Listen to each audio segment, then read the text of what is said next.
এই 4 নম্বর পর্বে আমরা রাসূলুল্লাহ সাল্লাল্লাহু আলাইহি ওয়াসাল্লামের জীবনের আরও একটি অংশ জানার চেষ্টা করব ইনশাআল্লাহুল আজিজ। সো একেবারে সমস্ত কাজকে থামিয়ে দিন, রেখে দিন সাইডে এবং বসে পড়ুন প্রিয় মানুষের জীবনের কিছু অংশ শোনার জন্য। Get ready. ওকে, চলুন আমরা শুরু করি।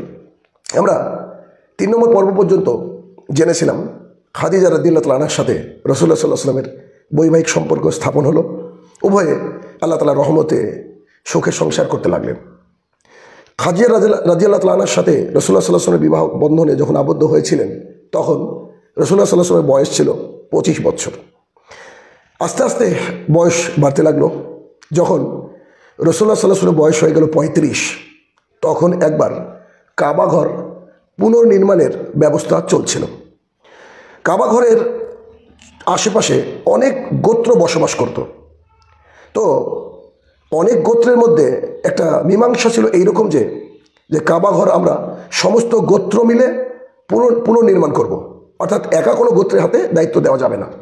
তাই কে কোন অংশ নির্মাণ করবে কাবা ঘরের তা নির্দিষ্ট একটা তারা লিস্ট করে রেখেছিল যে এই সাইডটা এই গোত্র করবে, এই সাইডটা এই গোত্র করবে বলে একটা তারা লিস্ট করে রেখেছিল। তো সেই অনুযায়ী যাদের যে অংশটুকু মেরামত করা বা নির্মাণ করার প্রয়োজন সেই অংশটুকুর জন্য যতটুকু পাথর ইত্যাদি ইত্যাদি লাগে তারা নিজ নিজ গোত্র সংগ্রহ করে রেখে দিয়েছিল। আসলে সেই শুভক্ষণ যে কাবা ঘরকে পুনর্নির্মাণ করার জন্য বিভিন্ন গোত্র যার যা দায়িত্ব দেওয়া ছিল তারা আসলো, নিজেদের কাজ শুরু করলো।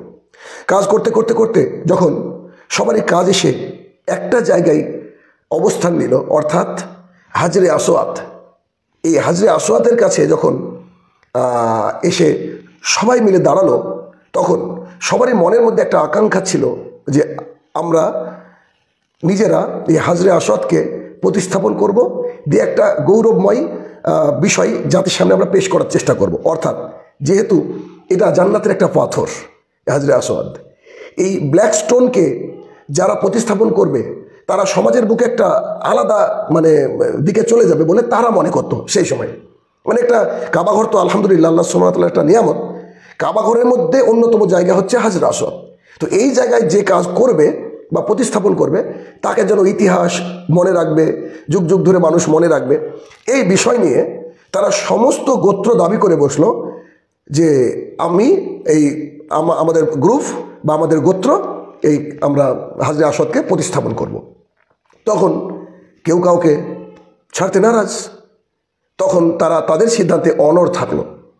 এবার একটা বিশৃঙ্খলা তৈরি হবে এমন একটা পরিবেশ সৃষ্টি হলো। চারিদিকে তখন একটা সমস্যার বাতাবরণ সৃষ্টি হয়ে গেল। আকাশে যেন ঘন কালো মেঘের দেখা মিলল। এতদিন তো কাজ ভালো চলছিল, হাজরে আসওয়াদকে কে প্রতিস্থাপন করবে, কোন গোত্র, তা নিয়ে একটা যেন লুকিয়ে লুকিয়ে চুপি চুপি করে একটা বিবাদের দানা বাঁধছিল। পরিস্থিতি একটু ভয়াবহ হতে লাগলো।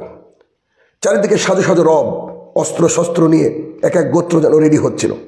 যারা ওই সব গোত্রের মধ্যে দুর্বল লোক ছিল তারা এই আশঙ্কায় দিন গুনছিল যে কখন বোধহয় যুদ্ধ বেঁধে যায় এই হাজরে আসওয়াদকে কেন্দ্র করে। খুব একটা সমস্যার মধ্যে তাদের এই দিনপাত চলছিল। কি যে করা যায় এ নিয়ে এক মহা সমস্যার মধ্যে মানুষ দিন গুনছিল। ঠিক এ সময় তাদের এক বর্ষিয়ান নেতা আবু উমাইয়া মাখজুমি তিনি বললেন যে দেখো, আমি একটা কথা বলছি, তোমরা যদি মেনে নাও তাহলে আমার মনে হয় এটা সমাধান হয়ে যাবে। তখন সমস্ত গোত্রের মানুষ এক জায়গায় আসলো, এসে বলছে কি বলতে চাইছেন বলুন। তখন তিনি বললেন যে আমি বলছি যে কালকে সুবে সাদিকে অর্থাৎ সকালে ভোর ভোর যে এই কাবার মধ্যে প্রবেশ করবে প্রথম, সেই ব্যক্তি যে সিদ্ধান্ত দিবে সেই সিদ্ধান্ত আমরা সবাই মেনে নেব। তোমরা যদি আমার এই সিদ্ধান্তে সহমত হও তাহলে তোমরা আমাকে বলো। তখন সবাই বললো হ্যাঁ, সিদ্ধান্ত তো ভালো, দেখা যাক কালকে কে এই বাইতুল হারাম অর্থাৎ মসজিদুল হারামে প্রবেশ করে আর আমাদেরকে কোন সিদ্ধান্ত দেয়। সবাই অপেক্ষা করতে লাগলো। তখন সবাই খেয়াল করে দেখলো যে সুবে সাদিকে অর্থাৎ সর্বপ্রথম যেই ব্যক্তি কাবা গৃহে প্রথম পদচারণা করলেন বা প্রথম পা ফেললেন তিনি আর কেউ নন, আল্লাহ সুবহানাহু ওয়া তাআলার বিশেষ অনুগ্রহে তিনি ছিলেন মুহাম্মদুর রাসূলুল্লাহ সাল্লাল্লাহু আলাইহি সাল্লাম। সবাই এক বাক্যে রাসূলুল্লাহ সাল্লাল্লাহু আলাইহি সাল্লামকে দেখে বলে উঠলেন, চিৎকার করে উঠলেন, আরে এই তো আমাদের আল আমিন, সুবহানাল্লাহ বিহামদি, ইনি হচ্ছেন আমাদের সত্যবাদী। তখনও কিন্তু নবুয়তের কোনো চিহ্ন দেখা যায়নি, তখনও কিন্তু কোনো ওহী আল্লাহর জমিনে আসেনি। কেউ জানতেন না যে তিনি পরবর্তী সময় মুহাম্মদ রাসূলুল্লাহ সাল্লাল্লাহু আলাইহি ওয়াসাল্লাম শেষ নবী হবেন। তার আগেও তিনার কি চরিত্র, তিনার কি আমানতদারিতা, তিনার কি বিশুদ্ধ চিত্ত, মানুষ এগুলো জানতো। যার ফলে সবাই, সমস্ত গোত্রের মানুষ এক বাক্যে চিৎকার দিয়ে সেদিন বলেছিল, এই তো আলামিন, এই তো আমাদের সত্যবাদী, আমরা সবাই তাকে ভালোবাসি, তিনি যে সিদ্ধান্ত দেবেন আমরা একেবারে মাথা পেতে সেই সিদ্ধান্ত গ্রহণ করব, আমরা কোনো রকমের কোনো দ্বিমত করব না। সুবহানাল্লাহ বিহামদি। রাসূলুল্লাহ সাল্লাল্লাহু আলাইহি ওয়াসাল্লাম বিষয়টিকে জানলেন, জানার পরে বললেন, একটা চাদর নিয়ে আসো। কি বিচক্ষণ মানুষ, আল্লাহ সুবহানাহু ওয়া তাআলা আমাদের নবী করে পাঠিয়েছেন, সুবহানাল্লাহ। তো তিনি বললেন, একটা চাদর নিয়ে আসো। এটা চাদর নিয়ে আসা হলো, হাজরে আসওয়াদকে চাদরের মাঝখানে রাখা হলো। রাখার পরে রাসূলুল্লাহ সাল্লাল্লাহু আলাইহি ওয়াসাল্লাম বললেন, সমস্ত গোত্রের যিনারা হেড অব দ্য মানে গোত্র, আপনারা আসুন। প্রধান যিনারা গোত্রের তিনারা আসলেন। রাসূল সাল্লাল্লাহু আলাইহি ওয়াসাল্লাম বললেন, আপনারা চাদরের চারিদিকে ধরুন, সবাই হাত দিন। সবাই হাত দিলেন, মহা আনন্দ, মহা খুশি সবাই। তখন সবাই একসাথে নিয়ে যেখানে হাজরে আসওয়াদ, সেখানে সবাই মিলে নিয়ে গেল, সব গোত্রের মানুষেরা চাদরের চারিদিক ধরে নিয়ে গেল। এরপরে রাসূলুল্লাহ সাল্লাল্লাহু আলাইহি ওয়াসাল্লাম নিজের মোবারক হাতে তিনি হাজরে আসওয়াদকে প্রতিস্থাপিত করলেন এবং সবাই মহা উল্লাস করতে লাগলেন, সবাই খুশি হয়ে গেলেন। এই হাজরে আসওয়াদকে কেন্দ্র করে যে মহা এক যুদ্ধের মহড়া পাইতারা চলছিল, আকাশে ঘন কালো মেঘের দেখা দিয়েছিল, বিশাল বড় যুদ্ধ হতে পারত, কিন্তু রাসূলুল্লাহ সাল্লাল্লাহু আলাইহি ওয়াসাল্লাম তার বিচক্ষণতা দিয়ে, তার বুদ্ধিমত্তা দিয়ে, আল্লাহ সুবহানাহু ওয়া তাআলার বিশেষ রহমত দিয়ে এই বিশাল বড় ঝামেলা থেকে বিভিন্ন গোত্রকে মুক্ত করলেন এবং তিনি নিজে হাতে, নিজের মুবারক হাতে হাজরে আসওয়াদকে প্রতিস্থাপন করলেন। তখন কেউ এই বিষয়ে দ্বিমত করলেন না। আল্লাহু আকবার, সুবহানাল্লাহি বিহামদিহি। এটাই হচ্ছে আমাদের নবী মুহাম্মদুর রাসূলুল্লাহ সাল্লাল্লাহু আলাইহি সাল্লাম। তিনার ব্যাপারে খাদিজাতুল কুবরা রাদিয়াল্লাহু তাআলা আনহা বলেছেন যে তিনি নবুয়তের আগেই তিনি বলেছেন যে তিনার মধ্যে আমি দেখেছি আমানতদারিতা, তিনার মধ্যে দেখেছি আমি সত্যবাদিতা, তিনার মধ্যে আমি দেখেছি অসহায়ের সহায়ত্ব, অর্থাৎ কোনো অসহায়কে তিনি সাহায্য করতেন। তিনাকে আমি দেখেছি যে তিনি কখনোই আত্মীয়তার সঙ্গে মানে বিচ্ছিন্নতা আনতেন না, বরং জোড়া লাগানোর চেষ্টা করতেন। তার ব্যবহারে পুরো এলাকাবাসী মুগ্ধ হয়ে যেত। এই রাসূলুল্লাহ সাল্লাল্লাহু আলাইহি সাল্লাম, তার মধ্যে যে আমানতদারিতা, তার মধ্যে যে সত্যবাদিতা ছিল, পৃথিবীর কোনো মানুষের মধ্যে এমন থাকতে পারে বলে আমাদের হিসাবে নেই। আল্লাহ তাআলা এত একজন মানে মহান নবী আমাদের করে পাঠিয়েছেন, এটা কত বড় সৌভাগ্যের হতে পারে। তিনি খুব লজ্জাশীল মানুষ ছিলেন, খুবই লজ্জাশীল। তার অন্যতম দৃষ্টান্ত আমরা একটা হাদিস দেখলে বুঝতে পারি।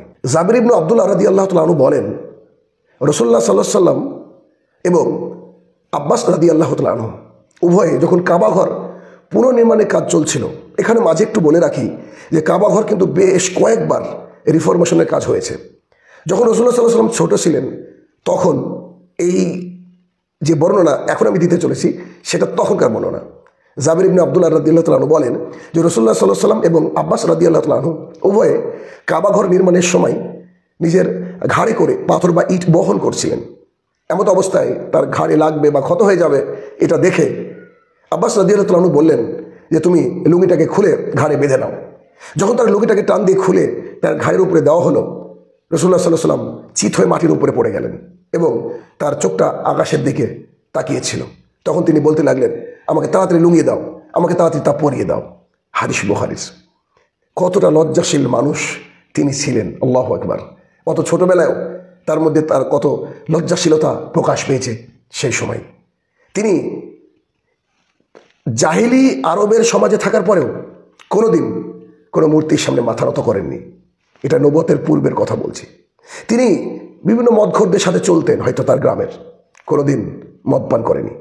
জাহালাতের সময় যখন বিভিন্ন দেবদেবীর পূজা করা হতো, তার অনুষ্ঠানাদি হতো, সে সময়ও তিনি কোনোদিন কোনো অনুষ্ঠানে অংশগ্রহণ করেননি। এই কথায় প্রমাণ করে মহান রব্বুল ইজ্জত আল্লাহ সুবহানাহু ওয়া তাআলা আমাদের নবী মুহাম্মদ সাল্লাল্লাহু আলাইহি সাল্লামকে পূর্ণাঙ্গ হেফাজত করেছিলেন অশ্লীলতা থেকে, বেহাপনা থেকে, নোংরামি থেকে, মদ থেকে, মূর্তি থেকে, মূর্তির অনুষ্ঠান থেকে। আল্লাহু আকবার। সেই নবীকে আল্লাহ তাআলা আমাদেরকে উপহার দিয়েছেন। সো অবশ্যই তার কথা আমাদের পূর্ণাঙ্গভাবে মেনে চলা উচিত বলে আমি মনে করি। আজকে এই পর্যন্তই। ইনশাআল্লাহ আজিজ, আমরা আবারও সামনে কোনো পর্বে আবার আসবো রাসূলুল্লাহ সাল্লাল্লাহু আলাইহি ওয়াসাল্লামের জীবনের কোনো এক সুন্দর ক্ষণ নিয়ে।